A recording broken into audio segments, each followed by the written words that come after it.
Bergabungnya Kevin Dix menjadi berita bagus bagi timnas Indonesia jelang hadapi Jepang. Karena seperti kita tahu, kalau Jepang ini adalah tim terbaik di Asia saat ini, dengan materi pemain lokalnya yang sebagian besar merumput di Eropa. Dan dengan bergabungnya Kevin Dix, jelas akan menambah kekuatan lini belakang timnas Indonesia. Karena sebelumnya, timnas sudah punya back-back berkualitas, macam Shandy Walsh, Kelvin Verdong, Justin Hubner, Jay Itzes, hingga Max Hilgers. Shin Tae-yong kini gak ada alasan lagi untuk tak memakai skuad full Eropa saat menjamu Jepang. Karena seperti kita tahu, PSSI menargetkan bisa amankan poin saat bermain di GBK nanti. Sementara itu, melihat kekuatan timnas Indonesia yang semakin meningkat dari waktu ke waktu, membuat media-media Jepang makin tak sabar untuk menyaksikan salah satu duel paling epik di kualifikasi Piala Dunia Round 3 ini. Lantas mengapa? Dan berikut ulasan selengkapnya.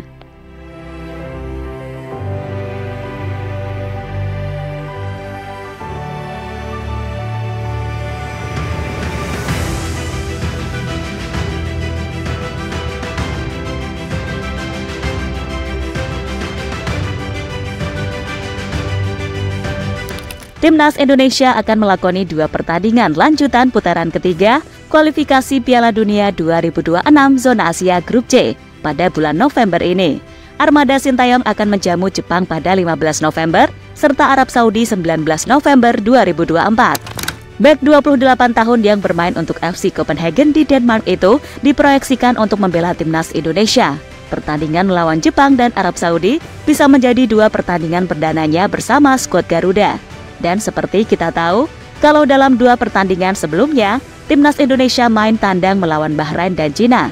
Skuad Garuda imbang 2-2 dengan Bahrain, lalu kalah 1-2 dari Cina. Sintayong memakai 3 bek tengah dan 2 bek sayap. Saat melawan Bahrain, 3 bek tengahnya adalah Jay Itzes, Jordi Amat, dan debutan Max Hilgers. Ketika melawan Cina, Itzes dan Hilgers kembali mengisi starting 11, sedangkan posisi Amat diisi oleh Kelvin Verdong.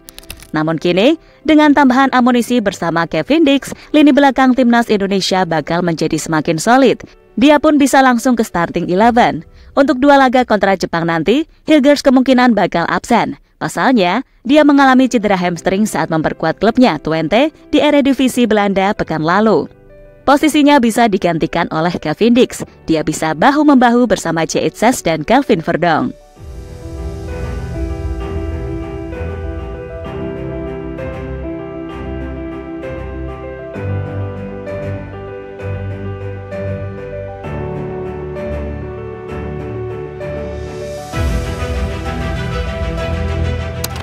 Di sisi lain, apa yang terjadi dengan timnas Indonesia sekarang ini memang secara umum layak diberi pujian, meskipun masih banyak yang harus diperbaiki. Namun ya tadi, secara overall Sintayong udah berhasil membentuk timnas yang bagus dengan para pemain muda sebagai pusatnya. Nah, menurut legenda Asia dan Manchester United Park Ji-sung dalam sebuah wawancara, perkembangan Indonesia di bawah Sintayong saat ini benar-benar bagus. Bahkan jika ia dibandingkan ketika 9 tahun lalu, saat berkunjung ke Indonesia, banyak sekali hal yang berubah.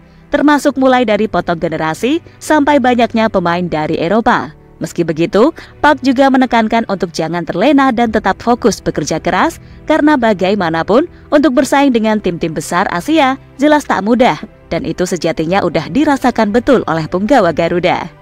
Namun Park yakin, dengan kerja keras dan persatuan yang utuh, timnas Indonesia di bawah Sintayong akan bisa berbicara banyak di Asia, dan ia berharap timnas Indonesia akan meraih hasil terbaik di grup neraka ini.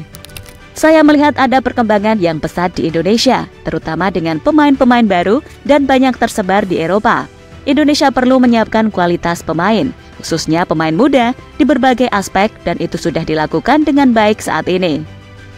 Jangan pernah memandang sesuatu sebagai hal yang mustahil. Semuanya bisa terjadi asal dilakukan dengan bekerja keras dan profesional. Dan Indonesia sudah melakukan banyak hal yang benar di bawah Sintayong, ucap Park Ji-sung dilansir dari KBS News. Lebih lanjut, perihal pertandingan 15 November nanti, Hajime Moriyasu berharap kalau Indonesia bisa tampil dengan semua pemain terbaik yang dimiliki, khususnya mereka yang bermain di luar negeri. Jelas ini bisa dibilang tantangan, tapi cukup masuk akal. Karena memang untuk melawan Jepang, dibutuhkan pemain-pemain yang sudah terbiasa main di level tertinggi. Selain itu, kalau Indonesia bisa tampil dengan best 11-nya, maka secara otomatis akan tercipta pertandingan yang kompetitif serta seru, mengingat kemungkinan besar laga ini juga akan disiarkan di banyak negara.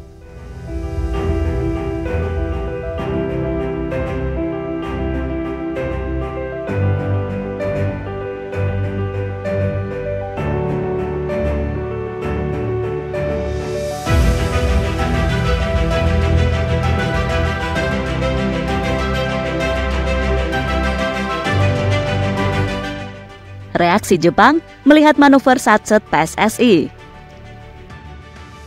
Jika pemain FC Copenhagen ini bisa tampil melawan Jepang, timnas Indonesia akan sangat diuntungkan, mengingat pengalaman dan kemampuannya. Kevin Dix merupakan pemain yang kini menjadi tumpuan utama FC Copenhagen di Liga Utama Denmark dengan catatan 13 kali penampilan. Bukan hanya itu, bek berusia 28 tahun ini memiliki ketajaman luar biasa dengan berhasil mencetak 4 gol dan 2 assist. Selain itu, timnas Indonesia akan ketambahan amunisi baru setelah Marcel Gers diragukan tampil melawan Jepang karena alasan cedera.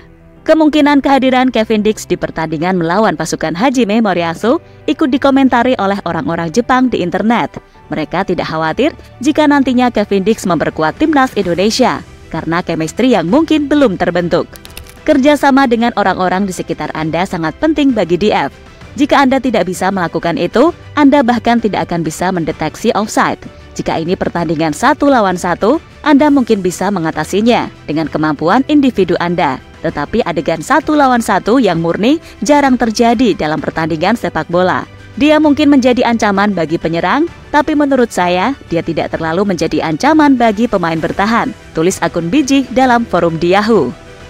Jika saya merencanakan strategi sebagai seorang komandan, saya akan menargetkan back itu jika dia bermain. Dari segi kemampuan individu, dia mungkin lebih tinggi dari pemain asli Indonesia. Tetapi bahkan pemain bertahan pun tidak bisa berkoordinasi dengan orang-orang di sekitar.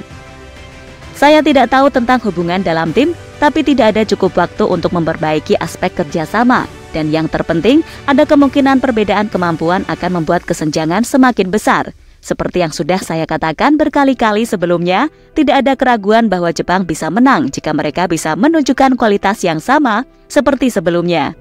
Jadi menurut saya, akan lebih baik jika mereka bisa fokus pada permainan mereka sendiri daripada apa yang dilakukan lawan, tulis akun FVV. Di sisi lain, mereka juga kagum dengan manuver luar biasa yang dilakukan oleh Pak Erick Thohir.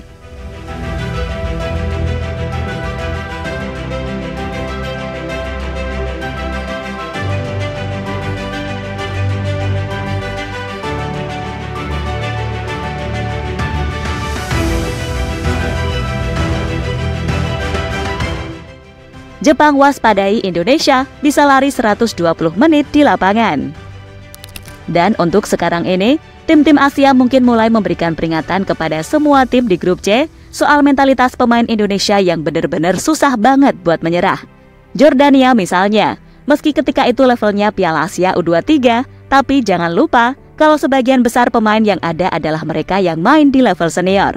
Dan posisinya ketika itu, Indonesia sedang dalam tekanan hebat karena harus menang agar bisa memastikan lolos 8 besar. Nah, secara luar biasa, Indonesia mampu main dengan sangat bagus untuk kemudian menang 4-1.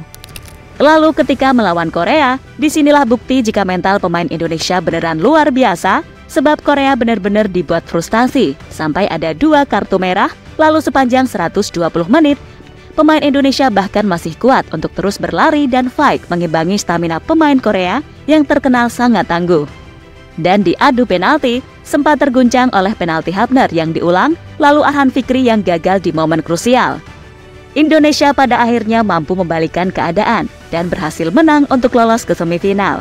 Itulah sebuah bukti kalau secara mental dan fighting spirit, Indonesia sudah layak bersaing di level atas Asia.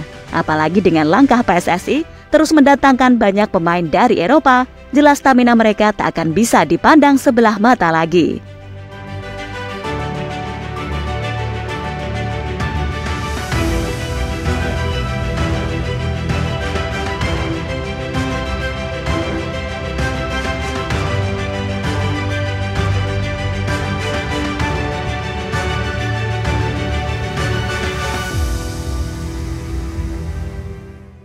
amankan 15 poin makin realistis. Seperti kita tahu, kalau saat ini Timnas Indonesia tertahan di peringkat kelima dengan catatan 3 poin dari 4 pertandingan. Kalau mau lolos otomatis ke Piala Dunia, Indonesia perlu finish di peringkat 1 atau 2, tapi itu sulit banget. Dan paling realistis ya amankan peringkat 3 atau 4. Sedangkan Pak Erik pernah bilang kalau target Timnas Indonesia di round 3 adalah amankan 15 poin. Jika melihat babak kualifikasi zona AFC di Piala Dunia 2022 lalu, rata-rata poin di peringkat 3 atau 4 di angka 12,5, maka 15 poin kelihatan aman di babak round 4.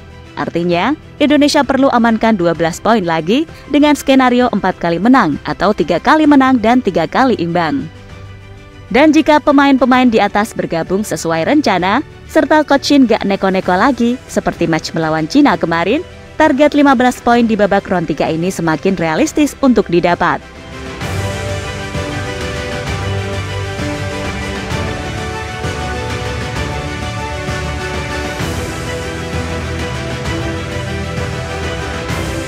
Dan jadi itulah reaksi Jepang melihat kekuatan baru Timnas Indonesia. Dengan bergabungnya Kevin Dix, jelas laga ini akan semakin menarik untuk dinantikan.